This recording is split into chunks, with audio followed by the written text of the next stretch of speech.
Faire maigrir l'État, oui ou non? Idée concrète, David Lisnard était notre invité il y a quelques semaines, il dit « À Cannes, j'ai réduit 10 à 12% de postes de fonctionnaires, on pourrait le faire à l'échelle de la France ». Est-ce que c'est faisable? La question, c'est pas tellement le nombre de nos fonctionnaires qui souvent font en fait beaucoup de choses et qui parfois travaillent trop. Un exemple d'agence qui pourrait fermer. Non, on ne va pas fermer d'agences parce qu'il n'y a pas d'agences qui ont des missions inutiles.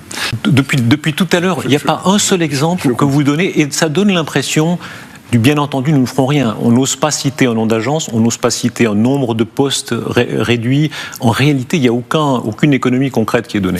On fonctionne trop, il y a trop d'impôts aussi. Ce n'est pas les prélèvements qui posent un problème. Est-ce que vous espérez une fiscalité plus haute des hauts revenus, de façon générale? Moi, je souhaite la justice fiscale. Vous allez frapper les très grandes entreprises. Là aussi, pardon, mais soyons précis sur les chiffres. Ça veut dire à partir de quel seuil? C'est les entreprises à plus d'1,5 milliard d'euros de chiffre, si je me souviens bien. Ça devrait rapporter 8 milliards d'euros. Est-ce que c'est une erreur de taper là? Quand on voit par exemple des entreprises comme celle de Bernard Arnault qui fonctionnent si bien, en réalité, il y a dans cet univers morose à bien des égards, c'est certaines de ces entreprises qui fonctionnent le mieux.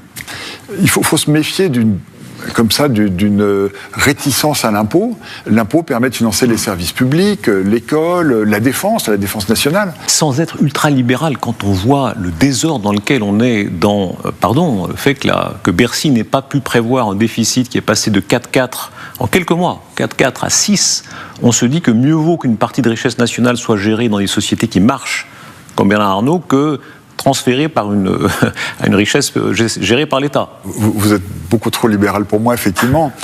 Il y a une priorité dont on n'a pas encore parlé, la planète. On est en train de mettre en danger l'avenir de nos enfants à cause des émissions carbone.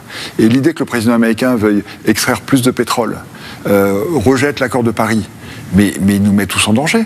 Moi, je pense que la France n'a jamais été un pays libéral depuis Philippe le Bel, sauf quelques années au XIXe siècle, peut-être Louis XVIII et puis peut-être Napoléon III pour ceux qui aiment l'histoire. On n'est pas un pays libéral, on est un pays d'État, on est un pays de protection.